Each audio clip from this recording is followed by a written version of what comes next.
Hi subscribers and welcome back to the channel. My name is Dominic James Murray, CEO and founder here at Cameron James. Okay, so today we're going to be talking about a topic which gets a lot of news and so I want to give you a bit of history to it and where it's taken us today. Pension scams for DB's final salary schemes and which are the biggest pension scams we've ever had. Okay, so we're going to go back to, I'm only 3 years old at the time, 1991. And this was when we had the Mirror Group and Robert Maxwell. Upon Robert Maxwell's death, it was realized that 460 million was missing from the defined benefit scheme, and it obviously taken it away from the members. If we actually revalue this type of money in today's terms, we're talking a much higher amount of money, much higher, but obviously to give some context.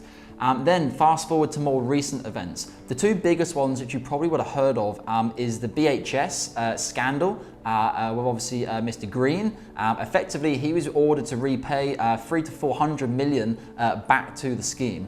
Effectively what he did was, and it's now been shown in court, that he effectively tried to avoid the cost of the DB scheme and actually actively looked to move money around to not have to pay it. Now, everybody obviously knows what happens. He's based in Monaco, or he was.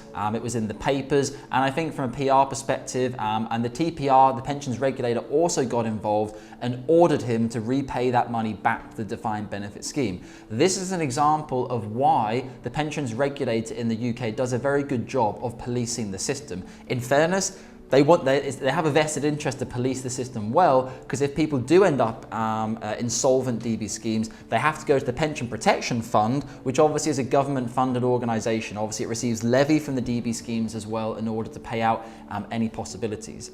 The more up-to-date version that we have from that, or around the similar time, is the British Steel Scandal. Now, the British Steel Scandal probably made even bigger headlines. I think the Financial Times probably has 50 articles on British steel pensions. Effectively, what happened there is 2.9 billion pounds worth of pension assets were transferred out of the British Steel scheme, despite the fact that many of these transfers were not suitable for the clients or the members that were transferring out. So there's been a big investigation into this, and basically the way that it was handled, the way that members were communicated with, the way that financial advisors were able to take advantage of clients raised some serious issues in the final salary DB market, which now has led to the current situation which we're in. So something which really frustrates me as an offshore financial advisor, we're in the UK, we're in America, we're in Europe and worldwide as well, is that the UK and the FCA and all these people, they like to talk about anyone outside of the UK completing a transfer must be a scam. Somebody living in New York transferring their pension? Scam. Someone utilising a QROP in Europe to avoid lifetime allowance? Scam. Someone transferring their pension in Spain? Scam.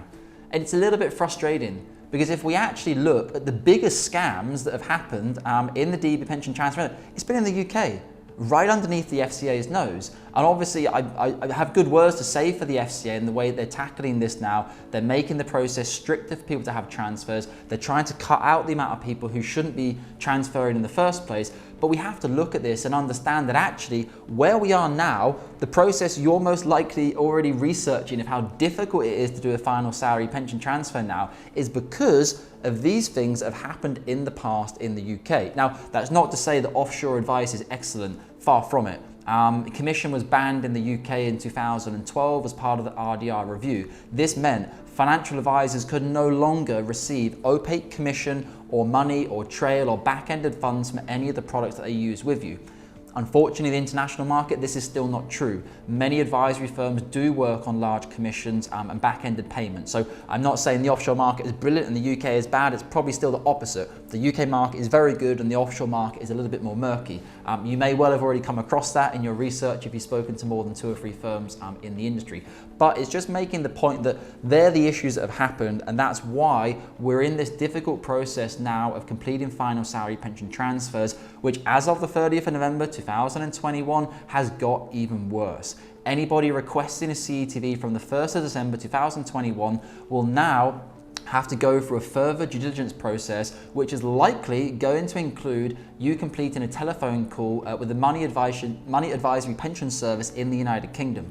The problem with this, The MAPS wait time at the moment for an appointment is between 2 to 3 to 4 weeks. Imagine putting all these people into the system. It could be 6, 7, 8, 9, 12 weeks. Hopefully they're going to get more staff to reduce down these times, but what it means is that pension transfers are going to start taking even longer than they currently do. Not good news for us, because obviously it's our main area of business, but it's something which we're actively tackling to ensure that as fewer clients as possible get amber flagged or red flagged because they're transfers because they are living abroad. I hope that was helpful, guys, to give you a bit of understanding of pension scams. I think the other important point to mention with pension scams is that the things I've just mentioned now were pension scams. Well, the first two, the Mirror Group and BHS, was a pension scam inside the pension, so to speak. It was what happened with the assets inside the scheme which was not correct.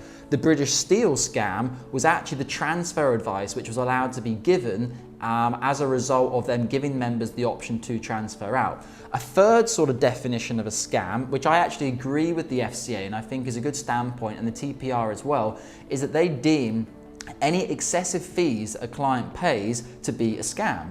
So for example, if someone's paying an 8% commission to someone without realizing it, the FCA now deems this to be a scam, which I completely agree with. It should always be a transparent fee. You should always know to the penny exactly how much your financial advisor and financial advisory firm are earning. Okay guys, thank you for listening today. That's my 2 pennies on scams and everything related to pension transfers. Click subscribe below. We've currently got weekly videos or even twice weekly videos going out. Keep yourself updated, and obviously once you're happy, done your homework and due diligence on us, get in touch for a free initial consultation and hopefully you'll be a long-term client of ours. Look forward to speaking with you soon and have a great day. Thank you.